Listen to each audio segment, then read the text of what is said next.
तो ये तो हो गया थोड़ा सा अपने एक्सपीरियंसेस, तारीख की बातचीत। अब आइए थोड़ा सा हम देखते हैं साइंटिफिक डिस्कोर्स कि साइंस क्या कहती है ना। ये क्यों मैं आपको बता रहा हूं, इसलिए कि आप लोगों ने जाके औरों को पढ़ाना है। हमारे कमरे में बड़े बड़े खतीब, बड़े बड़े उलमा बैठे हैं जिनके लाखों लोग बातें सुनते हैं माशाल्लाह से। इनके ज़रिए बात कहाँ तक चलनी है। इस कमरे में बिजनेस ओनर्स बैठे हैं जिनके पास 500, 1000, 2-2 हज़ार के एम्प्लॉयज़ हैं। इस कमरे में ऐसे लोग हैं। तो शायद आपके ज़रिए से बात आगे चलेगी, है नसीम भाई। हज़ारों लोग आगे बढ़ाते हैं तो आप उन हज़ारों लोगों तक बात पहुँचा देंगे। मैं साइंटिफिक बात इसलिए कर रहा हूँ कि ताकि कल आगे कोई आपके दिमाग में उल्टी सीधी बातें ना डाल दे। हमारी एक ट्रेनिंग हुई हाल में जिसमें एक बहुत सीनियर ऑर्थोपेडिक सर्जन है डॉक्टर नजम कुरैशी साहब। डॉक्टर नजम कुरैशी साहब माशाल्लाह से मेरे डॉक्टर भी हैं, दीनदार आदमी भी हैं, बड़े माहिर हैं और दुनिया में एक ऑर्थोपेडिक प्रोसीजर उनके नाम पर है। वाओ। उन्हें जब वो हमारे वर्कशॉप में आए तो मैंने कहा सर आप थोड़ी सी बात करें फिटनेस के ऊपर। तो थोड़ी सी प्रेजेंटेशन बनाई, फिटनेस से बात करना शुरू कर दी। अब वो ये कहने लगे कि देखें ये जो आप चलते फिरते हैं इससे मस्कुलर फिटनेस नहीं आती वॉकिंग करने से, इससे कार्डियोवैस्कुलर फिटनेस तो आती है, मस्कुलर फिटनेस नहीं आती। मस्कुलर फिटनेस के लिए अगेंस्ट वेट काम करना पड़ता है। यानी आप अपहिल चलेंगे तो मस्कुलर फिटनेस आएगी, स्विमिंग करेंगे तो मस्कुलर फिटनेस आएगी, वॉकिंग से नहीं आएगी। उन्होंने ये फरमाया कि घरों में जो खवातीन काम करती है एक्सरसाइज नहीं है, नहीं है, नहीं है, बल्कि घरों में जो औरतें काम करती हैं अगर एक्सरसाइज नहीं करती, अपना फिटनेस का ख्याल नहीं करती तो घरों का काम उनको डैमेज कर रहा है। क्यों? झाड़ू गलत तरीके से देती हैं, आटा गलत तरीके से गूंथती हैं। अरे अच्छा ये तो बड़ी कौन सुनने लगी। तो जब ब्रेक हुई तो एक सामने मेरे पास आगे कहने लगे ये साहब जो बात कर रहे हैं ये डॉक्टर हैं। तो मैं दिल ही बैठ गया मेरा। मैंने ब्रेक में डॉक्टर साहब से कहा डॉक्टर साहब लग लिया काम करें यार, अपना तारुफ तो करवाएं। कहने से क्या जरूरत है? मैं कहा डॉक्टर साहब प्लीज यार आप तारुफ करवा दें। नहीं टाइम कम है। मैं देखें ये काम करें, आप 5 मिनट ले लें, तारुफ पहले करें। डॉक्टर साहब खड़े हुए, तारुफ करवाया कि मैं डॉक्टर नजम कुरैशी हूँ, एक ऑर्थोपेडिक प्रोसीजर मेरे पीछे नाम दिया गया है, इंग्लैंड से ट्रेनिंग है, अपना अस्पताल है ऑर्थोपेडिक्स का। जब उन्होंने अपना तारुफ करवाया तो डॉक्टर रफीक साहब उसके बाद जब बात करनी शुरू की तो लोग यूं सुन रहे थे ऐसे। और जहां वो सेशन कंप्लीट हुआ पब्लिक ऐसे पड़ गई ना पीछे, डॉक्टर साहब नंबर दें, डॉक्टर साहब ये, डॉक्टर साहब ये, डॉक्टर साहब। तो मैं ये चाहता हूं कि ऐसा ना हो कि सेशन के बाद आप किसी से पूछें कि सुलेमान साहब ने कुछ साइंस पढ़ी है। मैं किसी और की इब्रत से सीखना चाहिए। तो मैं थोड़ा सा अपना साइंटिफिक बैकग्राउंड बताऊंगा, फिर आपको कुछ साइंस की बात बताऊंगा। मेरा नाम सुलेमान अहमद है। किस्सा मुख्तसर, हमारे वालिद साहब सिटी बैंक में थे, बहुत सफ़र होता था, कभी सऊदी अरेबिया, कभी फिलीपींस, यहाँ रहे वो यमन। तो मेरे वालिद साहब ने फैसला किया किस्सा मुख्तसर कि इसे बोर्डिंग स्कूल में भेज दिया जाए। तो हम एबटाबाद पब्लिक स्कूल पहुँच गए। अच्छा मेरे रूममेट्स क्लास फेलोज हैं यहाँ। हाँ भाई सोहेल, वो तो शाम को थकते हैं ना, अब अभी से ही हो गया। और तारिक भी थे ना, तारिक कहाँ है? तारिक कहीं हूँ, हाँ अच्छा वहाँ बैठे थे। अच्छा तो पहुँच गए। अच्छा तारिक तो हमारे रूममेट, ये तो 1 साल सीनियर थे। तो वहाँ से फिर मैंने मैट्रिक किया। उस ज़माने में NWFP का एक बोर्ड होता था। तो NWFP में मेरी अल्लाह के फजल करम से मैट्रिक में 5वीं पोजीशन आई।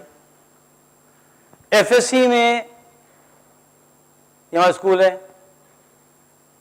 2nd पोजीशन आई बोर्ड में प्री इंजीनियरिंग में। उसके बाद हम पहुंचे जनाब NAD इंजीनियरिंग यूनिवर्सिटी। यहाँ से मैंने 4 सेमेस्टर्स कंप्लीट किए इलेक्ट्रिकल इंजीनियरिंग में।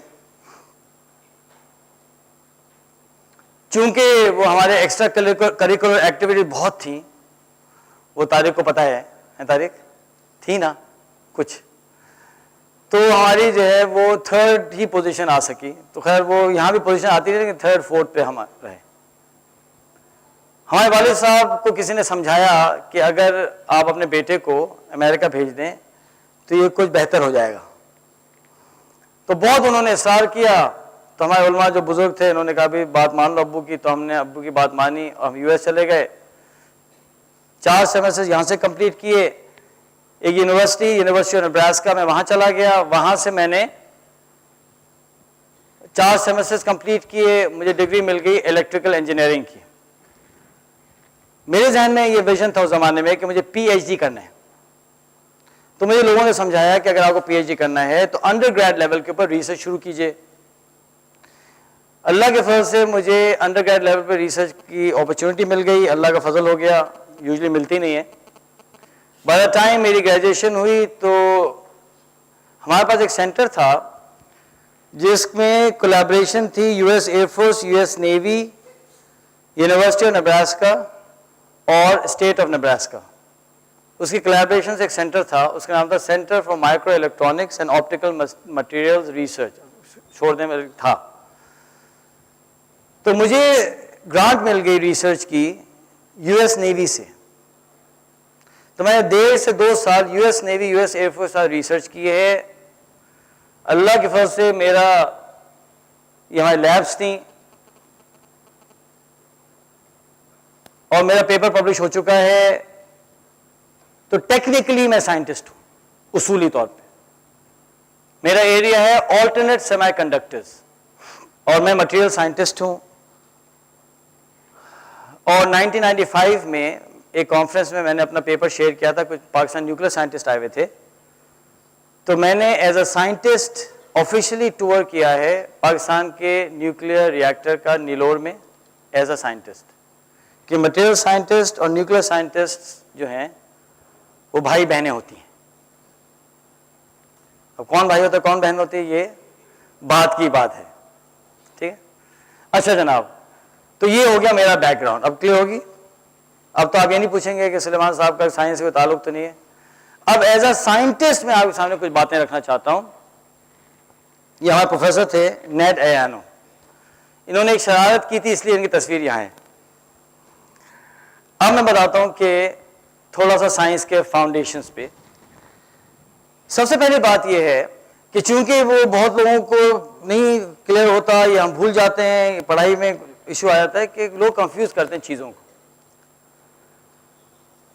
जो साइंटिफिक मेथड है, जो कि बहुत ही बेहतरीन मेथड है, उसका एक प्रोसेस है। 4 स्टेजेस में चलता है साइंटिफिक मेथड। पहली स्टेज जो कहते हैं ऑब्जर्वेशन, कि हम कोई चीज ऑब्जर्व करते हैं। उसके बाद आता है हाइपोथेसिस, कि आप जवाब देते हैं कि ये चीज इसलिए हो रही है। जब आप उस हाइपोथेसिस पे रिसर्च थोड़ी बहुत करते हैं तो बन जाती है क्या? थ्योरी। थ्योरी का मतलब यह है कि ये जो हमने कहा था जवाब होगा, इस पे कुछ ना कुछ रिसर्च हमें यहां लेके जा रही है। लेकिन थ्योरी कंक्लूसिव नहीं होती।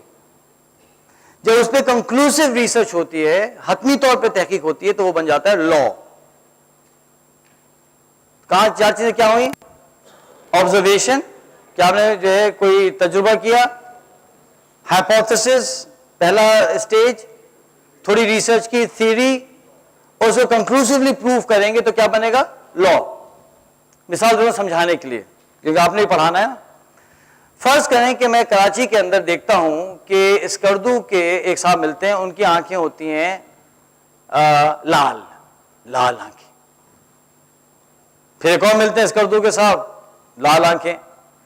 फिर तीसरे मिले स्कर्दू के साहब, उनकी भी लाल आंखें। जब 6-7 लोग स्कर्दू के मिले और उन सब की आंखें लाल हुई, तो मैंने क्या बनाना है अब? हाइपोथेसिस। हाइपोथेसिस क्या है? हाँ, स्कर्दू के मिट्ठुओं की लाल आंखें होती हैं, यह हाइपोथेसिस हो गया। लेकिन अब इसको थ्योरी बनाना है, तो साइंसदान होने के नाते से मैं क्या करूंगा कि मैं पूरे कराची के स्कर्दू के लोगों को जमा करूंगा। पता चला कि 280 हैं। जब 280 को जमा किया और सबकी आंखों में देखना शुरू किया, ओए इखलास साहब स्कर्दू वाले, लाल आंखें। ओ सुलेमान साहब स्कर्दू वाले हैं आप? स्कर्दू भी? हाँ, लाल आंखें, लाल लाल लाल। तो 280 की लाल निकल आई। जज साहब क्या हो गया? अब ये थ्योरी बन गई। थ्योरी ये है कि स्कर्दू के लोगों की लाल आंखें, लेकिन अब करना है इसको कंप्लीट प्रूफ करना है। अब मैं फ्लाइट लूंगा, इस्लामाबाद जाऊंगा, वहां से फ्लाइट लूंगा, स्कर्दू जाऊंगा, और अगर मैं स्कर्दू पहुंचा और पता ही चले कि किसी की लाल आंखें हैं नहीं, अब मैं वहां पूछूंगा और ये पता चले कि लोग ये बताएं कि असल में हमारे बादशाह सलामत साहब ये कहते हैं कि जिन जिन की आंखें लाल हैं वो मनहूस होते हैं, और उन्होंने कराची को भेज दिया है। सारी लाल आंखें वाले कराची जो है ना वो जिला वतन हो जाए। तो थ्योरी क्या हो गई? गलत प्रूव हो गई। एक साहब मुझसे बहस कर रहे, डार्विन ने ये कहा, डार्विन ने ये कहा। मैं कहा भाई, वो डार्विन की थ्योरी है ना, वो खुद उसको लॉ नहीं कह रहा, कोई गोरा उसको लॉ नहीं कह रहा। आप एक थ्योरी को क्यों लेके आ रहे हो बहस में भाई? वो लॉ लेके आओ ना। वो सटपटाने लगे। मैं कहा देखो भाई, या तो यार थोड़ी सी साइंस पढ़ लो। अजीब टेंशन दिया हुआ है मुफ्त में, ची ची ची। अच्छा, लोगों को ना शोर मचाने का बहुत शौक है, तो इसलिए कहते हैं कि इल्म थोड़ा बहुत बड़ों से ले लेना चाहिए ताकि आपकी जिंदगी आसानी में आ जाए। दुबई में एक साहब थे, बड़े सीनियर, वो वहां से एनआईटी में होते थे, माशाल्लाह बड़े सक्सेसफुल हो गए। अब वो मुझसे मिले, उन्होंने कहा कि हर 2 महीने में, 1 महीने जब तुम आते हो तो एक डिनर होना है साथ में, ठीक है। और लेके जाते हैं बड़े एक्सपेंसिव जगह खाना खिलाने। अब खाने के मामले के अंदर जैसा आपको खाना अच्छा लगता है, मुझको भी थोड़ा सा अच्छा लगता है, तो ठीक है यार, खाना भी हो जाएगा और डिस्कशन भी, कुछ हम भी सीख लें। अब क्या हुआ कि हर चंद देर के बाद कहते थे प्लेटो ने ये कहा, अफलातून, प्लेटो ने ये कहा, प्लेटो ने ये कहा। अच्छा, प्लेटो ने क्या कहा, मुझे क्या पता। और दूसरी बात है कि मैंने कभी पढ़ा ही नहीं है फलसफा। जब 3-4 मीटिंग में प्लेटो बहुत हुआ तो मैंने कहा यार पढ़ लो, ये तो बहुत ही तकलीफ दे कुछ चीज है। तो मैंने एक किताब खरीदी, उसमें पूरा चैप्टर था प्लेटो के ऊपर। जब मैंने पढ़ा तो पता ही चला कि प्लेटो ने जो थ्योरीज दी थी शुरू में, मरने से पहले अक्सर को रिफ्यूट करके मर गया। यानी वो अपनी थ्योरी से खुद परेशान होकर मर गया। और ये साहब अभी तक मुझे परेशान कर रहे हैं। तो जब अगली मीटिंग हुई, मैं उसको पकड़ा, मैंने एक बात बताओ, ये जो तुम बात कर रहे हो, प्लेटो ने ये कहा था, हैं शेप्स की थ्योरी, फलानी थ्योरी, शायद पता नहीं क्या कहा, तो पता भी है कि प्लेटो ने इसको रिफ्यूट किया है? कह रहे हैं ये तो नहीं पता। मैं यार तुम फिर अब प्लेटो नहीं बोला करो यार, वो यार तो पूरी बात करो ना, जितना परेशान तुम तंग किया हुआ है। तो अल्लाह का फजल करम है कि उसके बाद से लेके अब तक उन्होंने प्लेटो नहीं बोला। तो भाई जरा साइंस थोड़ी सी समझ लीजिए ताकि आपको लोग तंग ना करें। तो ये होती है थ्योरी। ये बात क्लियर हो गई? अच्छा, दूसरी बड़ी अहम बात, दूसरी अहम बात समझें जरा। चूंकि साइंटिस्ट करंट वेस्टर्न सिस्टम के बुनियाद हैं, तो जो बुनियाद होती है उसकी इज्जत की जाती है, उसको जलील किया जाता है, इज्जत की जाती है। इसलिए साइंटिस्ट की वेस्ट में बहुत ज्यादा इज्जत है, आपको पता है, बहुत है। अगर कोई पीएचडी हो ना, अगर वो आए एम्बेसडर साहब के पास, अमेरिकन एम्बेसडर के पास, तो प्रोटोकॉल ये है कि वो खड़े होकर आपसे हाथ मिलाएगा, डॉक्टर फलाना, इसलिए साइंटिस्ट की इज्जत है। क्योंकि अगर आप साइंटिस्ट पे हमला करेंगे तो वेस्टर्न आप सिस्टम को हिला रहे हो ना, इसलिए डार्विन की बड़ी इज्जत है, फलाने की बड़ी इज्जत है। जिसका नतीजा क्या हुआ? नतीजा ये हुआ कि सारे साइंटिस्ट शरीफ होते हैं। मिसाल के तौर पे एक बात बताएं, क्या कोई कसाई दुनिया में अच्छे होते हैं? बोलें जी, होते हैं। क्या कसाई बुरे होते हैं? होते हैं। अच्छा, क्या जो है डॉक्टर्स अच्छे होते हैं? डॉक्टर तो फिर हाँ, क्या डॉक्टर साहब कुछ डॉक्टर बुरे भी होते हैं? कुछ होते हैं ना। हाँ, क्या जो है वो टैक्सी ड्राइवर्स अच्छे होते हैं? क्या कोई बुरे भी होते हैं? जी, होते हैं। क्या पॉलिटिशियंस कुछ अच्छे होते हैं? होते हैं, कुछ होते हैं, जो भी है होते हैं, अच्छे भी होते हैं। क्या पॉलिटिशियन खराब होते हैं? हाँ होते हैं, जो होते हैं ना। क्या शौहर अच्छे होते हैं? होते हैं ना, बोलें जी। हाँ। क्या बुरे भी होते हैं? नहीं होते। अब कितने मिठू हैं सारे हैं, इतना नहीं डरते वे वहां से। अच्छा खैर, वो कुछ नहीं कहेंगे आपको। तो बुरे भी होते हैं। क्या बीवियां अच्छी होती हैं? ख्वातीन बताएं, क्या बुरी होती हैं?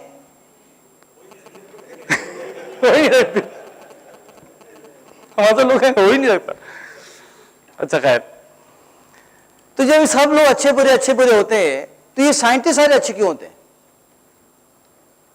ये कहां से, आसमान से उतरी मखलूक है भाई? इनमें भी अच्छे होते हैं, बुरे होते हैं, और जो बुरे होते हैं ना वो बहुत बुरे होते हैं।